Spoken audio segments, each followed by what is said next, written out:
We might. Yeah, late ill kid at OneYoungsta holding it down, bringing that street geek and nerd. So, what is up, my people? Today we have a super dope episode.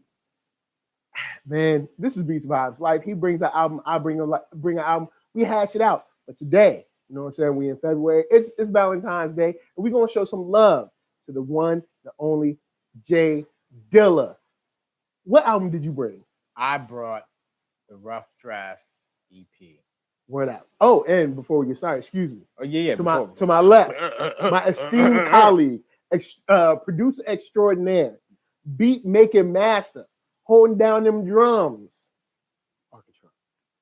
Hi everybody. I'm bringing that one back. Whoop! Brought it back. You ain't ready for that one.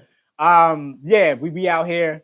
You know, we're ready to talk about Dilla Dog, JD, aka. And to my real one. My right. Now don't do that, man. Jermaine Dupri. Now, because remember when he was you got the real one. Yeah. Oh yeah.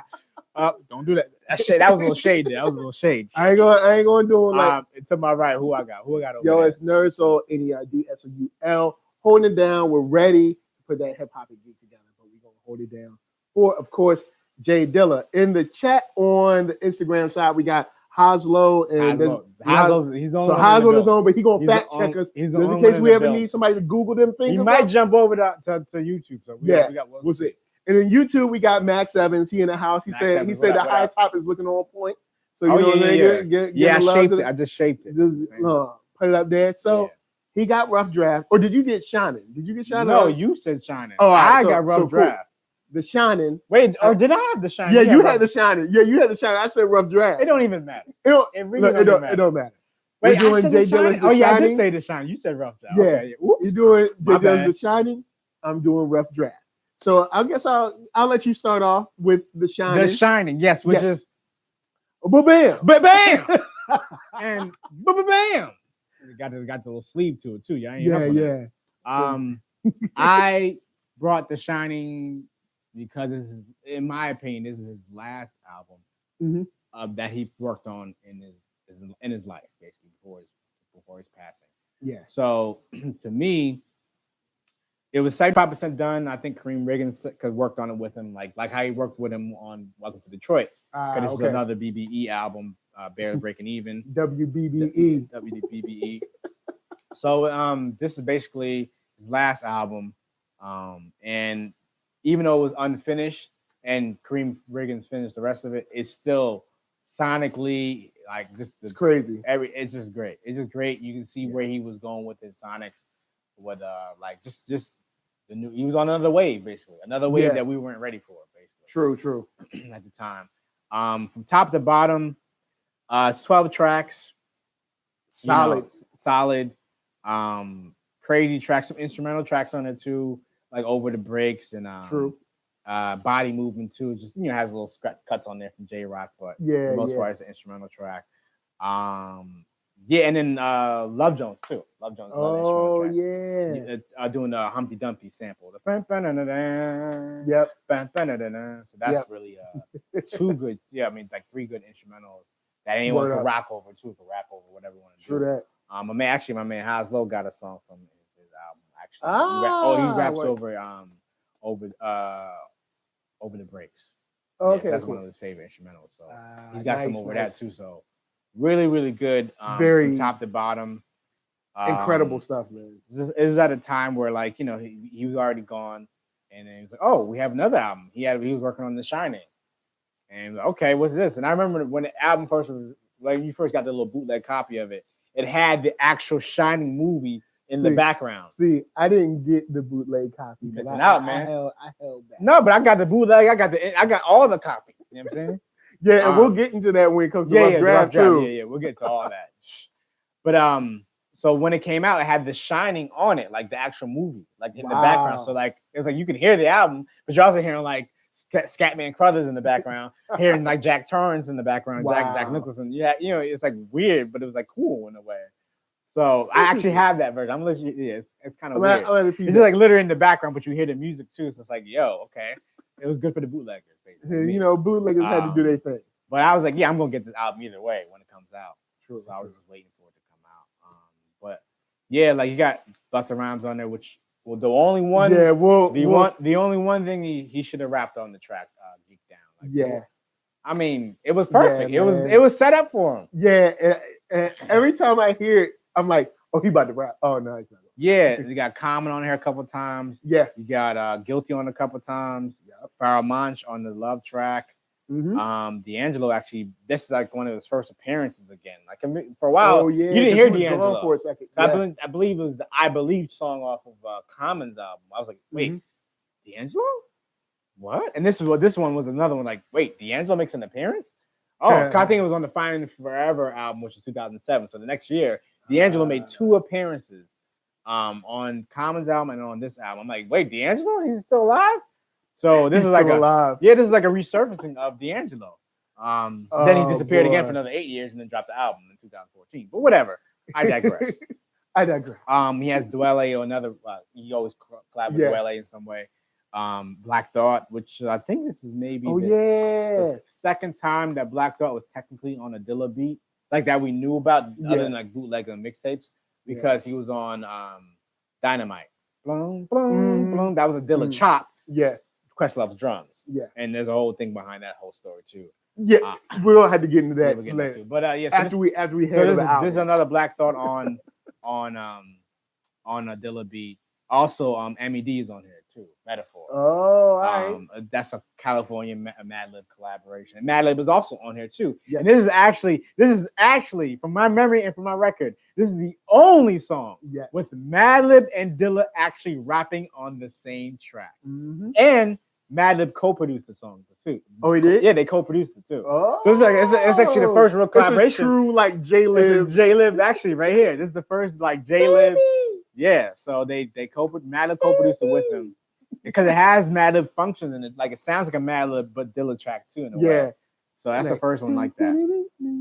So yeah, other than that, man, it's one of my favorite albums. And then it ends with Won't Do, which is is a Dilla track. Yeah. Now I got on. Well, big shout out to the chat. We got Thomas D in the house. What up, Thomas? What up? Thomas D in the house. I came up on this. How did I? Man, I'm trying to remember how I got on this. I might have still been in the OK player boards back then. OK players on there. Everyone's like, yeah. I think I might have been in the board still, and they were like, "Yo, The Shining is coming." Blah blah blah. I picked it up, and it's even now because I haven't listened to it in its entirety in a long time. Mm-hmm. Because it's just everything's like a song here, song there. Yeah. So I turned it on and just like Busta's crazy voice. And I had to turn it down because it's a little too much cussing. Yeah. But just the beat and just the buzzing sound and the like the bumblebee kind of thing, and then the buzzing, and it's just like, yo, this is different. Yeah. And it's like the drums and just the way they knock on this are just so distinct. I mean, so it's like you have that. Then you follow it up with, all right, so let me see real quick. You follow it up with E equals MC squared. Which, well, a sidebar. When those drums drop? That was a Dilla beat from, if you had the Dilla beat tapes from back then, you knew that beat. But he gave you the original beat. I heard the sample before, but I never heard it this way. No, the original beat, you hear like the drum, the little slight drums on it. That was the Dilla beat, actually. Oh, okay. So he already chopped that sample, right? So when he basically like put it on acid, basically. He just like made the beat. It's like because I'm like I heard him make this version. Yeah. It's like, man, when the beat, when the drums drop on EMs, and like the thing is, Common comes through on this one. Oh yeah. Now I will say, later on, I don't know if that song really hits me as much as I think there's some trivia with that when the Haas was telling me that. All right, cool. We'll get into the trivia in a second. But Love Jones, cool. Love with Fairmont, cool. Baby, probably my favorite joint of the whole album. Yeah. So Far to Go is the one where I'm like, I don't know. Then We Continue. Jungle Love, cool. Over the Breaks, cool. Body Moving, cool. Down Piece, cool. It's like, yo, there's even though I'm not super like a super fan of So Far to Go because I feel like it's so derivative of something that they've done before.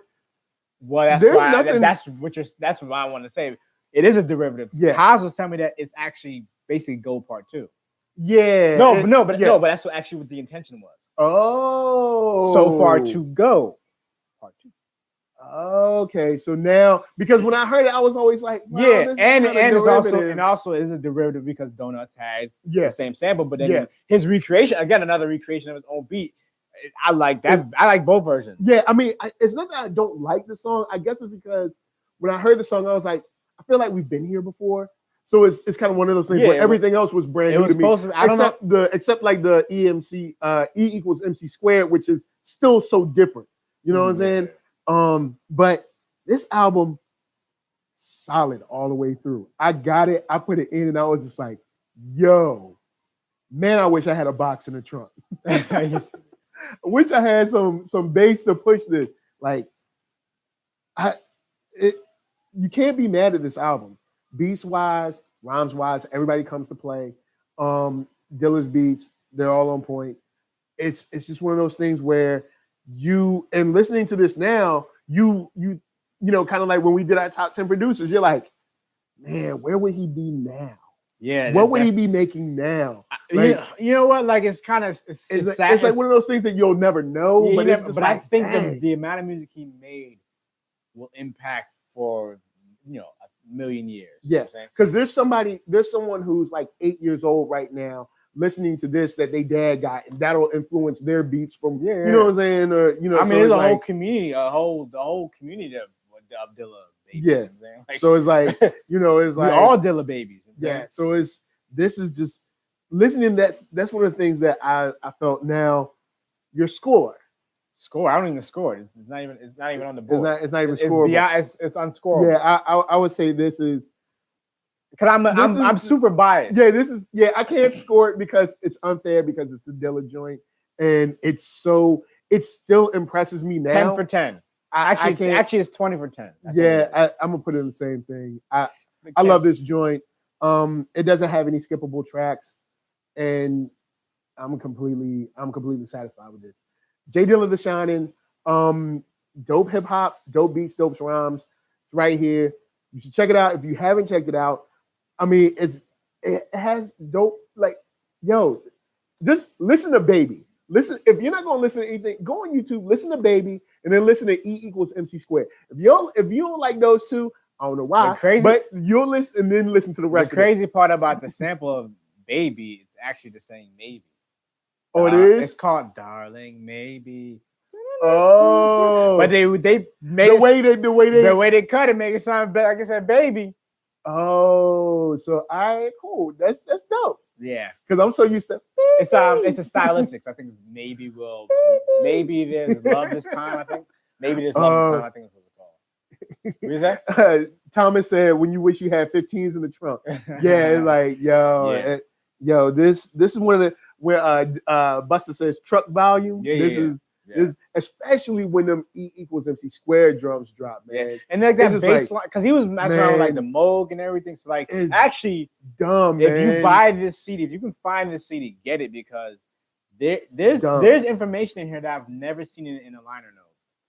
There's information of the exact instruments he was playing. Wow. The exact like synthesizers and Moogs and stuff like that. Wow. And I've never seen it like detailed like that. And it was like Kareem playing blah blah blah. Dilla playing, blah, blah, blah. I was like, what? You're like giving the secrets away? I like that. It gives you more of for all the producer heads. And lets you know. And even for people that aren't producer heads, people that just happen to realize, oh, so you don't just push a button. Because that happens like even with music or, anything. Like I've heard people literally say, oh, you can just Photoshop it. Like you open Photoshop and press a button. Yeah, no. Like they had to do things. They had to pick up instruments. They had press buttons, pull strings, play keys. They had to do things to bring this together. Yeah, they worked on this album basically. Oh man, so it wasn't like on Players Club where when Chi-Town said all you do is spin records. Like Blue, all you do is spin records. No, it's more to that. So I do like that they show how deep it goes. Yeah. Now I had an album because he picked The Shining. He brought up Dilla, and I said, you know what? We ain't had a Dilla day in a while. We ain't talked about Dilla in a minute. And and it's like this birthday month and passing month, donuts month. Yep. So we said Black History Month. So we said, all works look, out. he got The Shining. I might as well pull out the one, the only Ruff Draft. Well, this is gonna be kind of hard to bam. I had to go bam and bam and bam. All right, so let me see two of them. You get one. You see this I'll hold this one. Yeah. All right, so you got this and you got that one. And where's the tape? You got the tape too. There's multiple versions of this album. Yeah, there's multiple I never knew about until today because I was listening to a version someone uploaded on YouTube, and I was like, this is missing Wild. Yeah. And then that's when you told me, you was like, oh, this joint has like 4 different versions. Yeah, literally 4 different versions. You talk about. All right, I'll get into when my I'll get into all the versions. So Ruff Draft is I guess considered probably an EP.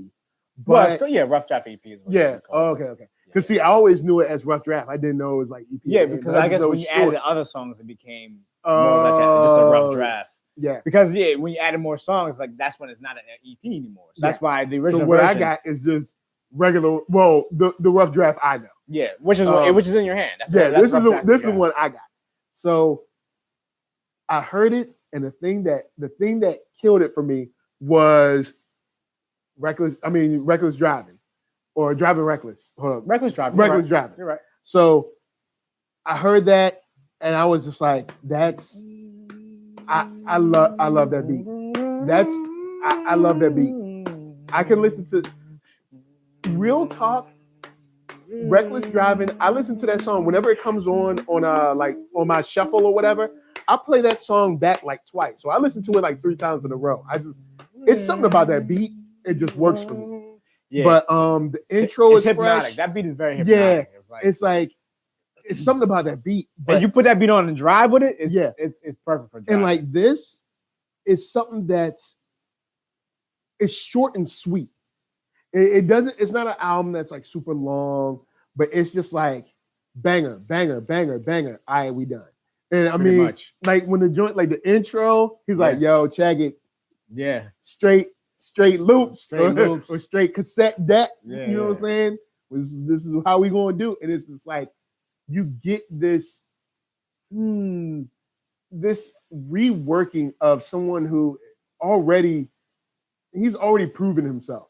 But then you see this kind of like, he's like, all right, I know how I usually do, but let me show you if I just like move all this and just keep the main clay and just be like, chip, that's the sculpture. And you be like, what? That's a stupid sculpture. And then you be like, sculpture kind of fly. I mean, he strips it down, and it's weird. This is another one where it's like seems simple, but it's like mad complex. It's like what do I say? Deceptively simple. That's what it is, because it's like it seems simple. Like you hear it and you're like, oh yeah, it's just just put it in the synthesizer. No, it's like mad stuff, especially. Ruff Draft is another one. I'm saying with Shine, especially on Baby. Put them headphones on and you be like, oh, what?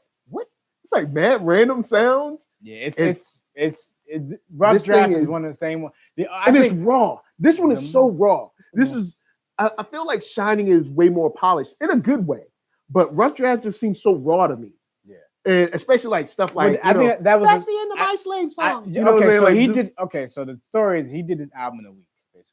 Word. So he was like, and actually this is when he was banging in his car on his tape deck.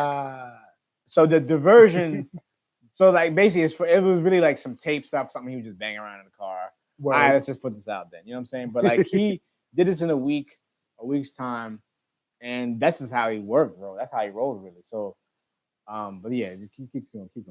So the rawness plus like how deceptively simple it is, this just grabbed me like the second I put it in.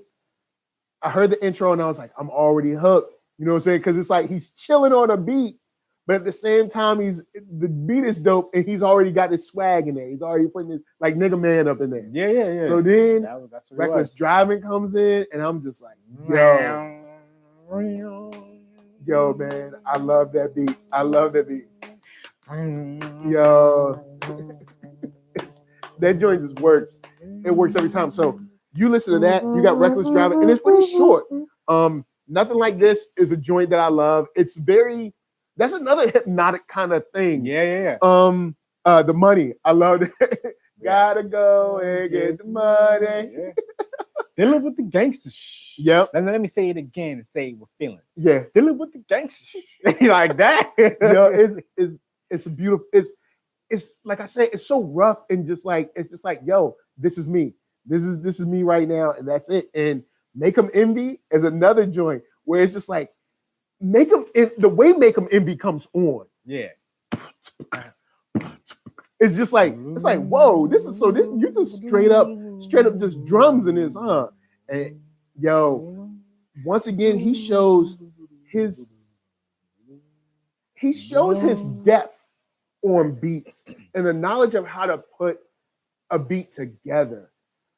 And then also how to rhyme over that in a way that's like very hypnotic, because a lot of these are hypnotic, like Reckless Driving, The Money, Make 'Em Envy.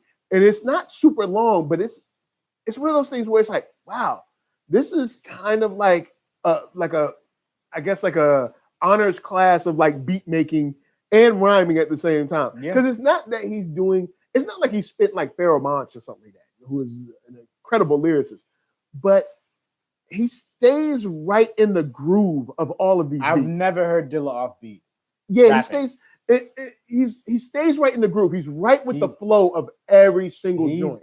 He's probably the most. He says what's just right for each beat. He's in the pocket. He's a drummer rapper basically. Like, he's in the pocket. Like so much. It's just like his flow is. In terms of like, I don't even say in terms of producing, he's got the best flow. Like in terms of a lot of rappers, he got the best flow. Yo, his flow is ridiculous. Yo. Listen to every rhyme he's put out, and I'm not saying, of course, he's not the illest lyricist, but there is something to be said for the way you ride a beat, and he rides the beat. It's just so effortless and so like just relaxed. Yet he's giving you, he's giving you gems. Yeah, like even from like volume 2 or I guess volume 1. You know what I'm saying? From volume 1 all up until this joint, He's giving you like little gems. Fantastic volume 1. Sorry, fantastic volume 1. People are like, what's volume 1? What's volume 1? Like, what is that, Jay-Z or something? No, was it Ruff Draft volume 1 and Ruff Draft volume 2? Fantastic volume 1, which has Beej in them, which I really love that beat. Oh yeah. But Fantastic volume 1, even up to Ruff Draft, even like J Stay. Well, no, he doesn't rap on J Stay Paid, does he? That's why it's not an album. That's why it's not a Dilla album. That's why I'm true. That's why I say it's not a Dilla album. Sorry, not a Dilla album. It's people rapping over Dilla beats, but it's not a Dilla album. All right. Well, but no. I really like the joint with MOP though. But think about this. Think about all the albums that you call Dilla albums. Yeah. Do you think that we have 2 of them right here? All right. Do you listen to J Stay Paid? Does it feel like a Dilla album, or does it feel like a compilation album? It does. It feels more like a compilation album. I'll give you that. It does. Is that?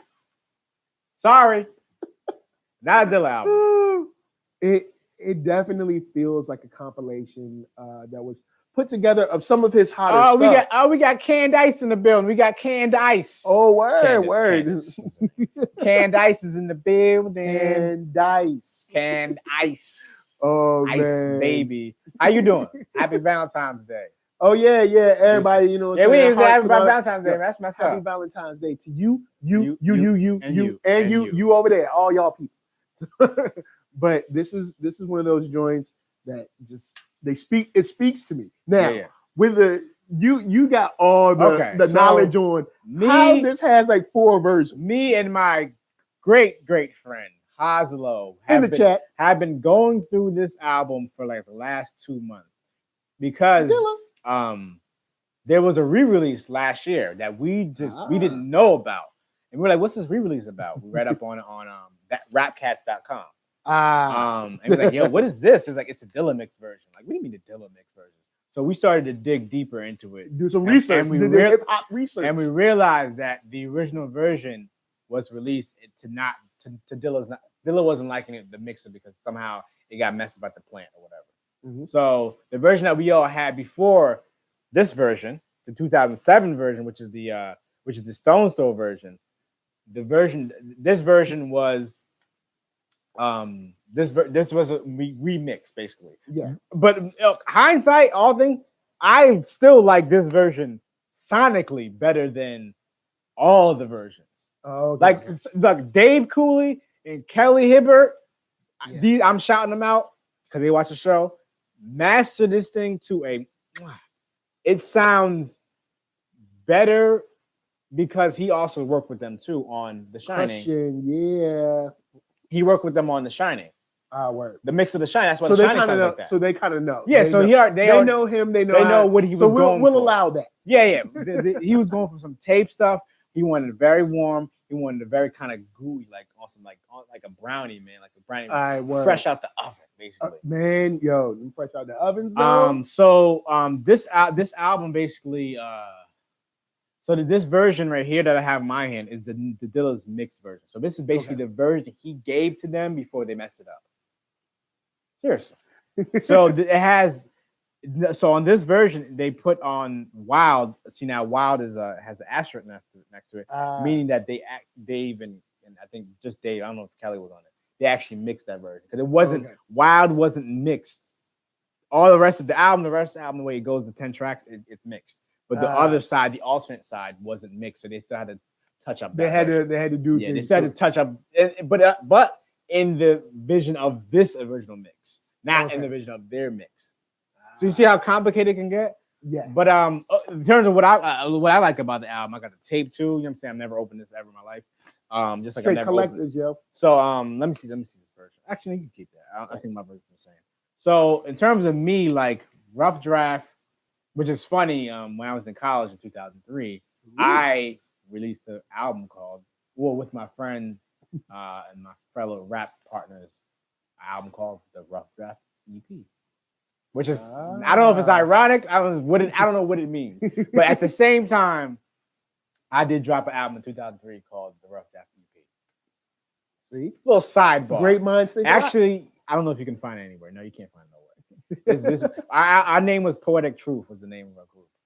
Poetic Truth, Ruff Draft EP. And we did an LP, which never really was released. I still got it in my hard drive somewhere. See, y'all got to Google that up.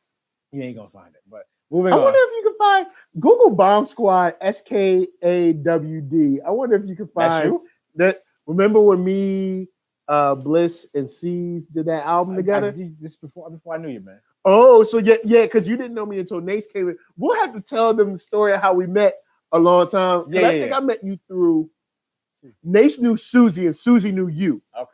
That's how we. Shout out to Susie Analog. Susie, yeah, she just dropped something on Twitter that I retweeted. Something with her and another young lady. But Susie Analog, check her out. SUZI. Yeah, Jungle Kitten. Jungle Kitty Cat. It's the adult version of Kitten. Jungle Kitty Cat. It's like you read that name, it's like, nope, I'm not even gonna ask. Yeah, what is a pussycat dolls? They can use it. Yeah, Don't you wish you don't? But jungle, when you put the word jungle in front, it just sound more wild. It sound more wild. Yeah, more wild. And speaking of wild, that is back to wild. What I was saying, segueing back, is that Wild? It was a song that wasn't on the original version of the album that Dilla released. So Wild was the first time I heard it was on the re-release that Stone's Throw did, and I'm like, oh, what's because that's the one that I got. And then we're all like, why was this on the album? Why is this song? Why this song is probably one of the best songs I've ever heard that didn't make the album. Another world premiere, y'all. Just the beat itself is crazy. Yeah, with the kid singing Wild or whatever, which is they're singing this the Slade song. Girls grab the boy. It's a rock song. Okay. It's a kid like doing his version of it. I thought he said that's the end of my slave Initially, song. that's what I thought, but then I went and did my research. See, again. Hip hop. He said that's the end of my Slade investigators song. So Slade was a group that he was basically it was a kid on drums, boom, boom, boom, boom, banging the drums and singing the song. Wow. That's why it sounds like that. Dope. See, little hip hop investigation. Lord, he's like a little detective with the hip hop. So then also the re-release is the first time we hear Take Notice. Never heard Take Notice before. Wasn't even a thing. It's like what? So that was crazy because you hear like an extended version of the interlude beat. You're like, okay, the one that Dank is on, like, okay, just louder, bang it out, y'all. We bang it out. You just hear that. You don't actually hear Take Notice. So then you hear Take Notice, you're like, okay. You're like, word. When you actually hear the first actual feature, which is Guilty Simpson. There's no features on this album. And I love me some Guilty Simpson. So, and then you have Get Riches. And then you hear like other interludes, other intros and other outros, basically. That didn't make the cut. So that was a re-release in 2007. Then this is just basically this album is just the mix that was re-released. We were supposed to hear the first time. You were supposed to hear the first time. And the first time you listen to it, if you go like A/B with this album and the original album, you're like, man, they mangled that mix. It's mangled. That's the word I would use. Like they destroyed. See, now I need to hear this one. Yeah, this is the original version of Dilla's idea when he gave it to whatever label, whatever pressing plant pressed it up. Yeah. Or somebody probably got it and was like, oh, he must have meant to do this. No, don't touch it. Yeah. Don't mess. For me, like this album has a special like place because it's like Dilla returning back to the raw style that he actually never really. It's basically him like returning to a style that he never really did actually. So still like in his weird way, it's still a new style. It's weird to me. It sounds kind of like the Dilla of like Fantastic Volume 1. Like I don't even think it's even that, man. Well, because you know how that one's like so crusty and dusty sounding. I understand that part, but I'm talking about the loop part. Oh yeah. The hypnotic loops. He never did nothing like that. So that was the first time you hear him like, oh, he just looped it up. No. For producers, it seems like he just looped it up. But he did. Actually, there's only one song that actually is strictly just a loop. Wow, really? Only one of them. And that's Make 'Em Envy. That is just drum and sample. I listen to sample. It's an 8-bar sample. And it's the first time actually like, oh, I can count out Dilla's beats. I can count it out. It's 8 bars, and it just repeats because the last 2 bars, it's a different part of the sample, and the bell hits higher. Higher than the low one. So I can analyze this stuff. I've been analyzing stuff to death. Them drums is just Reckless Driving is a crazy track. Let's Take It Back, crazy track. Nothing like this is like, oh, Dilla's singing, which you heard him on, Fall in Love and certain songs you would hear him sing here and there. Also, Dwayne always talks about how he would like smoke weed and sing at the same time. That's a song he did. Maybe we ought to think twice. Yep. Yeah.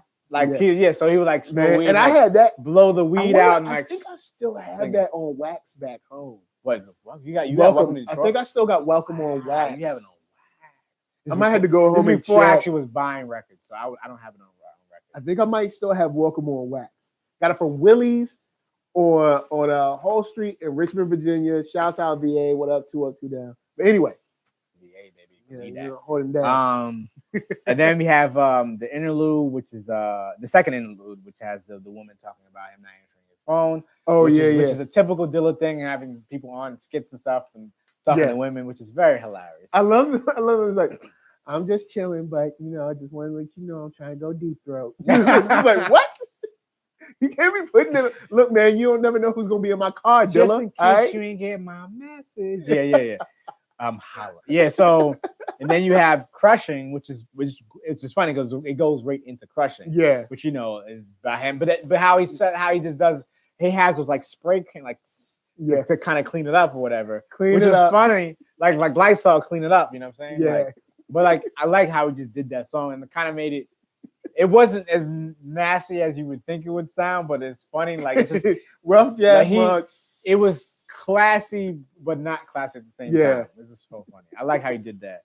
And then like the beat is crazy. Just like that kind of the whole album is kind of like rider music. If you in a car and you bang it in your whip, Ruff Draft is really good for driving. With that real loud this is it. Bouncing your whip with that real loud This is it right here. Boom. Turn it up. Turn it up. This is in your whip music right here. This is truck volume right here. Truck volume, son. Truck volume. Like That's all we can say. Trap Yeah. volume. So Bro. without we've covered that. Yeah, this yeah. this is another one that's like top tier. I mean, like, I don't know, 100 out of 10. I don't know. 100 out of 100. Just really love it. So million out of 100,000 out of 10. So Dilla, what I think was my number 2. Your number 1, right? Hold of on. our producers. Ooh. He was my number 2. I can't remember. I think it was your list is 1. Yo, what up, Dre Brown Beats? Dre Brown, what up? What up? How you doing, man? Long time, man. How you doing, man? What up? What up? What up? What up? Yeah, beat making man from Philly, man. Oh, yeah. Shouts to man. Philly. I hope y'all ain't Philly's snowed in the in. You know what I'm saying? Philly's in the house. I know how y'all do. My list is on my phone. If I have my computer, I can like actually pull it up. But Dilla, I think Dilla like, was number 2. He may have been number 1. I don't remember now. Because RZA was I remember the whole RZA thing. Because mine was RZA was 3, Dilla was 2, Timbaland was 1. You had Timbaland on? I don't remember you having Timbaland on. Yeah, I had Timbaland at 1. And my Timbaland was 3, Dilla was 2, and I think RZA was 1. I think that's how mine went. I think that's how mine went. I mean, no disrespect to any of the. Yeah. I mean, to make the list is still. You're still talking about like the upper echelons. Yeah, but they all had unique styles. That like, there's not a. Yeah. Let me see. Not a one of. Well, Dilla kind of baby, but he doesn't have a 1 going on. But like, the reason why I chose RZA, I think, because there's the closest. There's no copies of RZA. RZA. Closest to RZA we can get is actually Kanye. Because I rewatched today. I watched the making of Dark Twisted Fantasy, which RZA is on. He's really on that? Oh, he produced on one of the songs, like the very first song. Can we get much higher? That's RZA. Oh, yeah. That RZA Razor. You know what I'm saying? So like RZA is the closest is Kanye in terms of like just cinematic. All right, cool. Feel or stuff like that. All right, now on Dilla, we brushed up against it for a second, but about that Dynamite joint, you were talking about how there's some extra stuff behind that Dynamite sample and so chop Dilla and all chopped the sample and there was drums on it originally, and Questlove replaced the drums with his own drums because he didn't get credit on "Tell Me If You Want Something You Can Just Ride. Come on, huh?" So that was him on the drums, but he never got credit for it. So Questlove never got credit. Questlove never got credit in the credits for that song. So he kind of in a kind of weird like friend revenge kind of way. He replaced Dilla's drums on Dynamite. That's what it says in the liner notes, because this is back when Questlove had those long liner notes. I would read. I used to love those. Yeah. Until he started talking, but whatever. Until he started what? Talking. But it's cold. Why people can't talk, man? Shalee's in the house. What up, Shalee? Shaleelu. Oh man. Shaleelu. Why Questlove can't talk? Why he can't talk? Why? I want to know. Because I know you have problems with Dice Raw. You got problems with Questlove. You're really making your hip hop rounds. I have my reasons. Okay. Questlove is more of just like who watches the show. Questlove watches the show. Yeah. What up? The Questlove thing for me is just because when Dilla passed, that's when like he started like spilling his guts with all these Dilla stories, which is fine. But then he kind of became like this kind of like Dilla guard, which I understand because he was Dilla's friend. He worked with him, so I understand it. But the way his arrogance started to shine. Oh, so kind of like he was the like I know everything about Dilla and you don't kind of thing.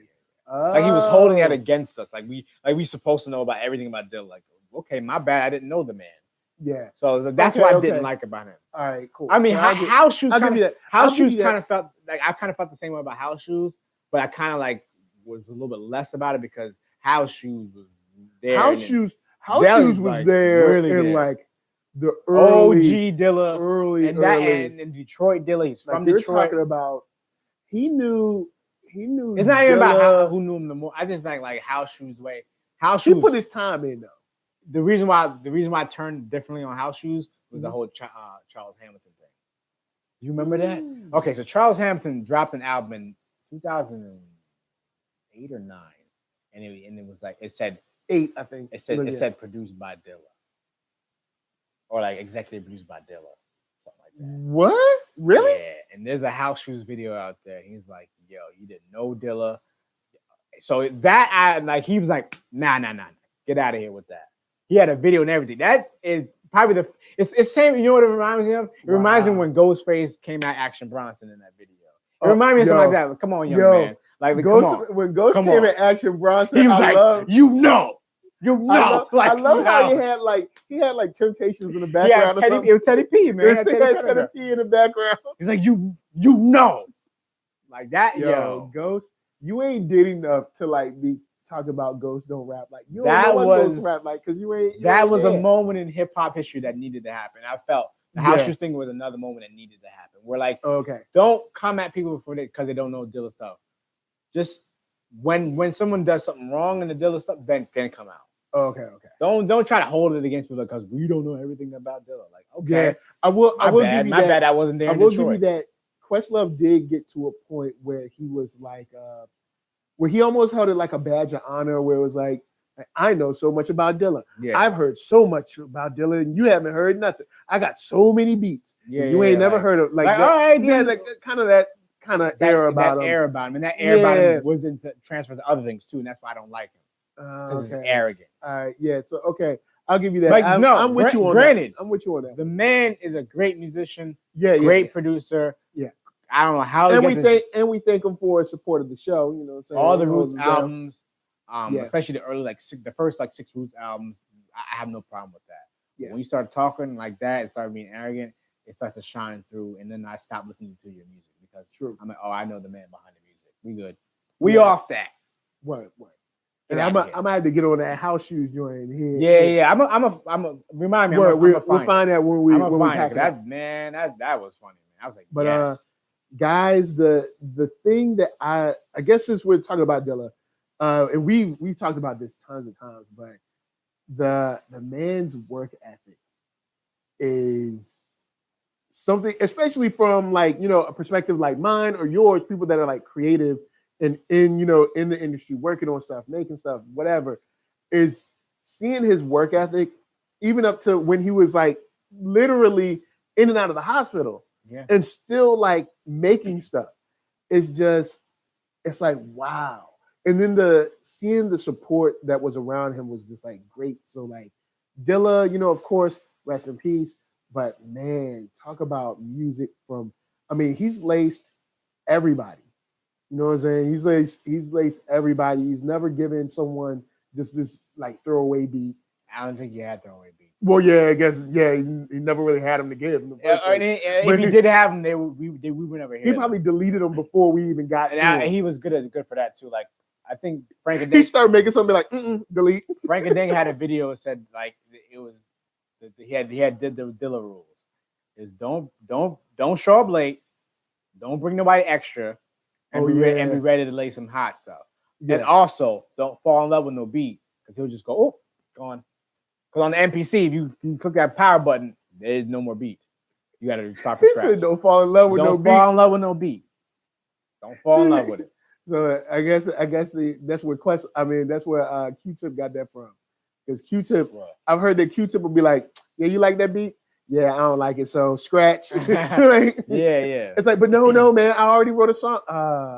Yeah. Dilla was good for that. And Dilla was good also, I believe, like, even when, like, he would put some on B tapes and, like, I don't think he would save that. Like, so the thing about people don't really realize about Dilla, like, yes, he used the MPC 3000 LE, or the limited edition version. Basically, it looks the same as the other. Yeah. 3000.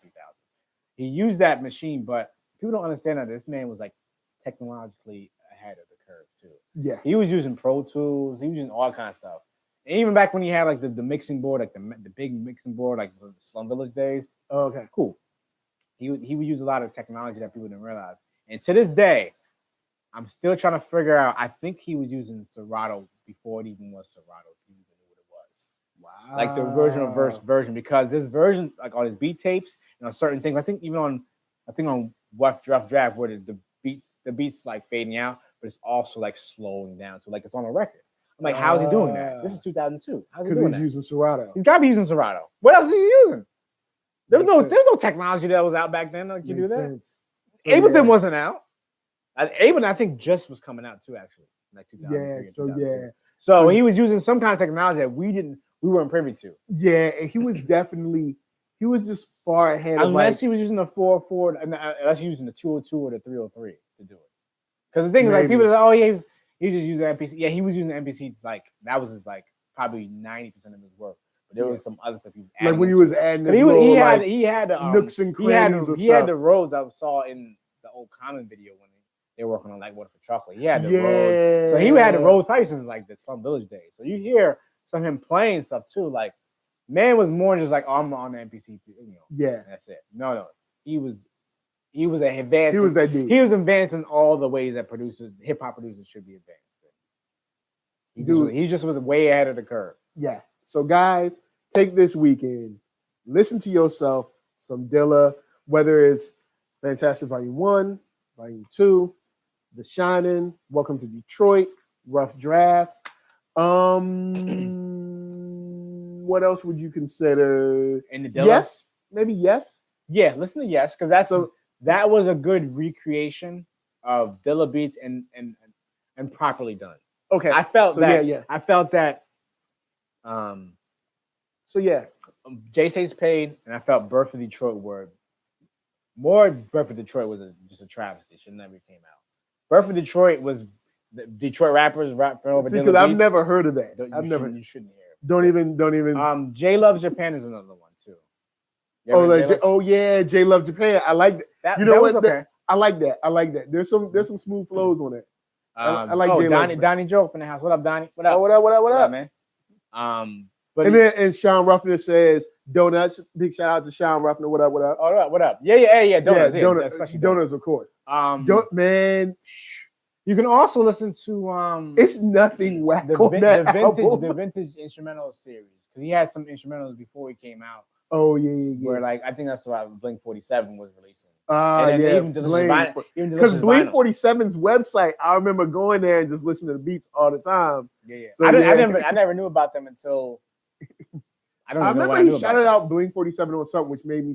He shouted out on Ruff Draft.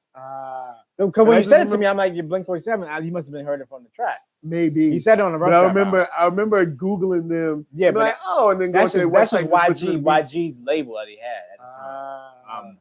YG from Platinum Pied Pipers. Yeah, and whatnot. They had 2 albums. But on they had 2 albums. But on and I had both on YouTube. I think maybe the year. I forgot when they started releasing. There was like other producers talking about certain Dilla samples. That's worth a look too, because it's like it gets a little deeper dive and having producers who actually produce, like DJ Spinner. Some people, Nick Fury, I forgot his name, from Detroit. Some other producers that were just talking about different, like different ways he laid certain beats that he did on beat tapes or on stuff that was released, and it's like a deep dive with it. It's pretty cool. And YG talks about a couple too, because YG has more of the stories about like certain beats, like because YG is another dude that was there. Dilla will call him on the phone, like, you listen to this right here, and play something over the phone. That's back then when you used to play things over the phone. Yeah, because that's how we. If you're extremely young, if you're like, say, if you're 15 and watching this, there's this thing at your house. It was a phone. It wasn't like a cell phone, but it was a phone plugged to the wall. All right, you had to call people, and then you had to play something because there was no internet like that. Landline, yes. So you had to play it over the phone. You had to be quiet and turn the music up. Or since it's Valentine's Day, I'm gonna put you up on game. If you were living back in the 90s, what you would do is you would like play some slow jams or like the Midnight Storm or whatever on the radio, mad low in the background while you talk to your girl. You'd be like, yeah, girl. You see how my voice is like, yo, what's up? It's NERDSoul. But you'd be like, yeah, girl. Yeah. Happy Valentine's Day. I'm just listening to some jams, thinking about you. But see, you would do that on the phone, on the old phone. You can't do that on cell phones. It's too technological. It can't work. It can't work. No. But guys, yes, this weekend, check out some Dilla, man. It's definitely worth it. For everyone who's in the LA area, I will be at Long Beach Comic Expo this weekend, Saturday and Sunday. Holla at me. What is it? Next week, you're gonna be on Wednesday. You'll be at the Avalon. Just to check my It's the Avalon, right? Yeah, the Avalon. It's a spot. Yeah, it's a spot down there. I'll give you the directions and Yes, everything. but Avalon, he'll be there with Ross G and Lena Fournier. Other people. Yeah. Lena Fournier. So check him out. Go see some Also, beats. check this out too. Yes. Beautiful. Sweet beautiful. for my beautiful sounds. Dukes. Sweet for my Beautiful Dukes. sounds.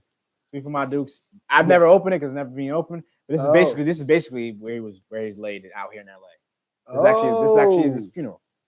Dang. It's like his funeral. But yeah, Donnie Joe, thanks for coming out. We got like a minute on IG right now. Yeah. So we got like 2 seconds. So guys, thank you for checking us out. To my left, I'm joined by ARCKATRON. You can find me at ARCKRTON.com. Oh man, big shout outs to the chats. We got over here. Who we got? Donnie Joe. We had Shalee. We had Hoslo. We had Candice. We had Candice. All right, and then over Dre here, Dre Brown. Beat. Oh, word, Jay Brown. What up? Yeah, then we had Thomas D, Max Evans, Sean Ruffner, Hoslo. Sean Ruffner. That's a new name. Oh yeah, it's new. I don't know if I see you in the chat, but thanks for coming through. Make sure you hit that thumbs up because everyone else has like house shoes and Questlove and all that. They already hit thumbs up. You know what I'm saying? So all you gotta do hit thumbs up yourself. And me, you can find at ThatNERDSoul. That's right, ThatNERDSoul. Holla at me. Let's talk. Star Wars. Let's talk Wu-Tang. Let's talk Stevie Wonder. It doesn't matter. It's all good. So until next week we won't be here because I'll be in another location. So we won't be here next week. But week after next, we're gonna be back. We're gonna talk some hip hop because that's what we do. So of course, us to you, we're saying thanks for watching, and of course, peace. New Jersey, holla.